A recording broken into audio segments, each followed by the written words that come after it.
Well, howdy folks. You may have seen my other M&P9 video, or one of the multitudes. This gun is clear, empty, by the way. But I just want to touch on the new handgun trials that are about to start for the Army. The Army has been going through this nonsense for the better part of over a decade now. They have not selected a handgun. And in today's sequestration environment, they are not going to choose a handgun. Much like they didn't choose a new rifle. Why are they spending this money? You know, I don't know. It doesn't make any sense. They obviously don't have any money. They're cutting programs and personnel left and right. The DoD as a whole is doing that. Why in the world would you want a new handgun? Well, it's because the military does not maintain handguns adequately.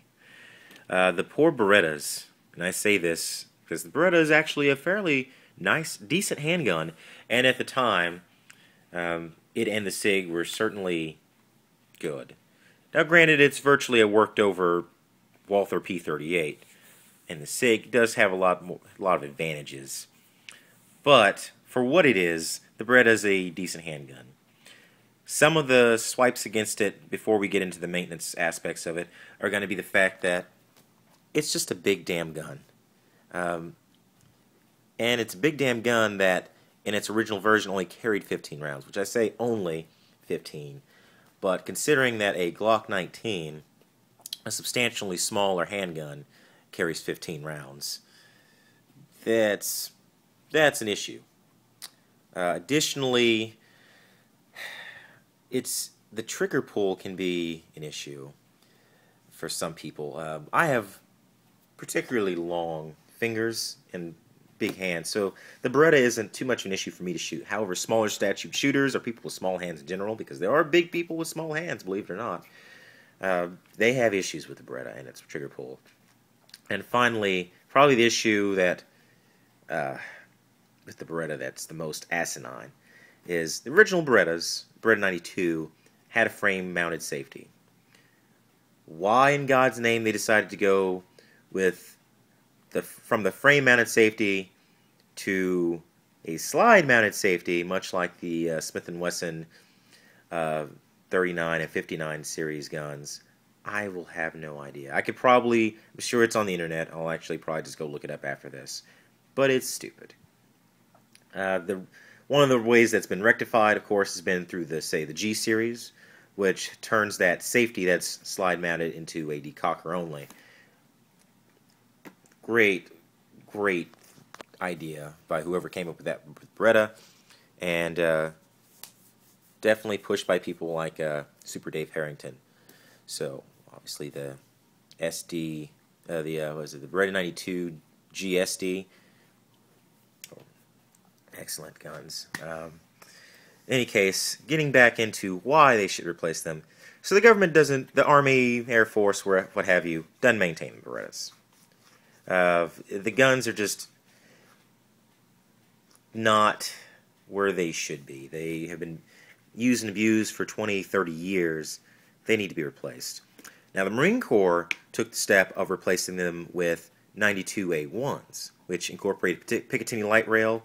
And if I'm not mistaken, they have a dovetail front sight, so you can replace the front sights. Also a vast improvement, since the Beretta 92 originally has a sight that's milled directly out of the front of the slide. Maybe they thought that'd be more durable, but long term it means that the guns, unless you mill them, which the military tends to not do for a big army or mass issue purposes, they're not going to do that. So there we have it. Maintenance, adaptability, and some other stuff, which I've already forgotten. I just pulled a Rick Perry. I'm sorry. So, obviously, I'm showing you the M&P9. Well, what the hell does the M&P9 have to do with the Beretta? Well, when it comes to replacing the Beretta, if they were to actually go through and replace the Beretta, which they probably won't do, this is a gun I think they should choose. Now, a lot of you, and especially the Glock fanboys, are going to say, well, I should choose a Glock 17 or a Glock 19. They're not going to choose a Glock 17 or a Glock 19. It's just not going to happen. One, because Glock is just not going to make a pistol with a thumb safety. And with their current issues as far as not just the brass to the face issue, but ejection and feeding issues, how they screwed up one of the most popular handguns of the planet, I have no idea. But they did it because they're idiots. It's understandable to tweak something. However, they should have just left the Gen 3 as the Gen 3 and come up with a Gen 4 that was not crappy. So the Gen 4, I'll get into why. This might be a not short video, and I apologize now, 5 minutes into it. But I think the Gen 4 Glock could have been a lot better.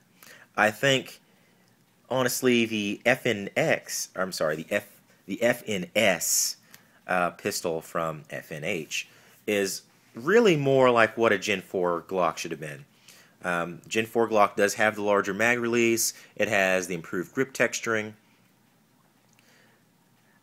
However, the trigger pull is heavier. It's still not ambidextrous at all. And the adaptability as far as adding a backstrap is kind of a joke. They really had a chance there at Glock to do something special and different. And I think the FNS, with regards to a lot of its features, excluding its trigger, because it is terrible, is what they really should have gone with. The way they incorporate the backstraps certainly is a bit more secure than the Glock method. The magazine release being more rounded and ambidextrous, excellent. The slide release, ambidextrous, makes sense. It's the 21st century. Even the takedown. I know Glock fans are all about their little tab, slide release. Well, guess what? If you have a lever and it just, rotates and you slide it off the rails, you don't have to pull a trigger. Not that hard.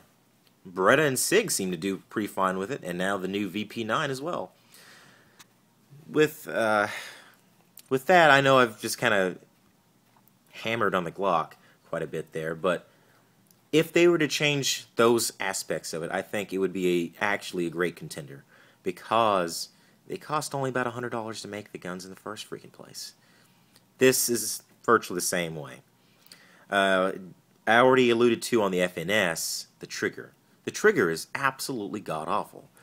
Don't know what in the hell they were thinking there, but it seems like FN seems incapable of making a gun with a good trigger. I don't know why, but they just are. The FN, if you go back as far as the Browning High Power, they all have terrible triggers unless you get them worked on. Much like 1911, except 1911s usually have decent triggers out the box. A lot of it's because of the magazine disconnect, but that's a whole different story, and beyond the scope of this. Getting back to this, now that I've excluded the Glock and I've excluded the FN, I should probably exclude the SIG. The SIG, although it is modular, it is still tainted by the fact that it's based on the P250. I don't subscribe to the bore axis argument at all. As long as the gun is controllable, and it tracks fairly well, I think, and it's okay. The Walther PPQ is a little snappy, but that may have something to do with the way it unlocks. It may unlock a little early, kind of like the older M&Ps did. MP9s, that is. The HK, it's still new, but I'm not, unless HK begins making them in the United States, which they very well might, since they already make HK45s here, then the VP9 could very well be a contender. It obviously lost in the 80s to the Beretta and the SIG. I think they submitted a P7 variant that was a double stack, and it didn't do so well. But that in reality means that this, the Smith & Wesson, is kind of the runaway favorite. It already has a lot of what the Army wants. The Army's going to want a thumb safety. You can't see, let's scroll on in here, let's not show my serial number. But you can see this plug here.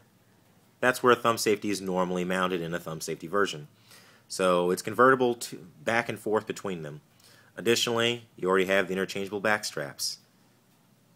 Excellent. The takedown is relatively simple, very similar to a Beretta. There is a takedown tool. No one really uses it, it seems.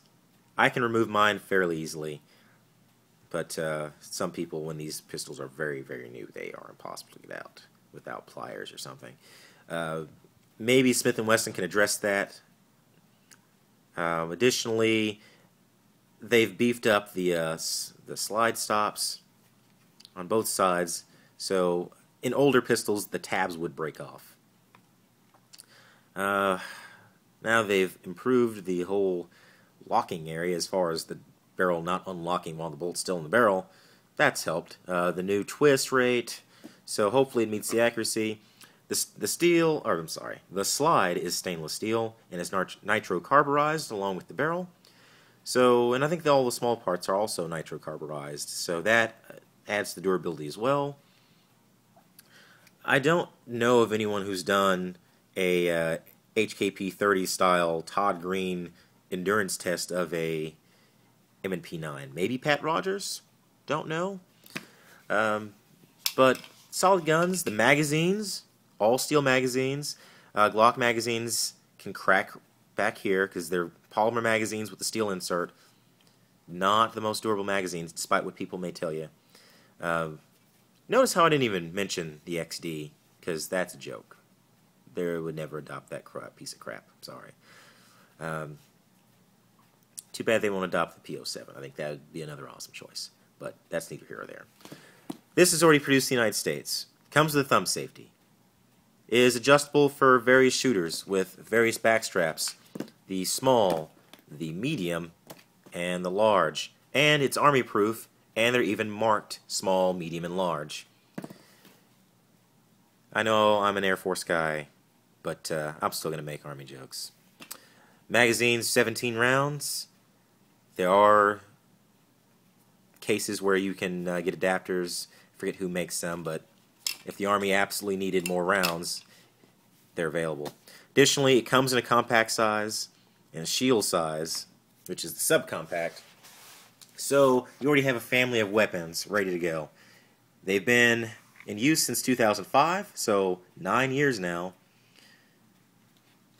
I think this is it. Now, like I said in the very beginning, they're not going to adopt a new handgun. It's just not going to happen. It can't. It won't. But that's my 13 minutes of, yeah, I think they should do the M&P. Also, I really want a VP9. Thanks, guys. Have a great day.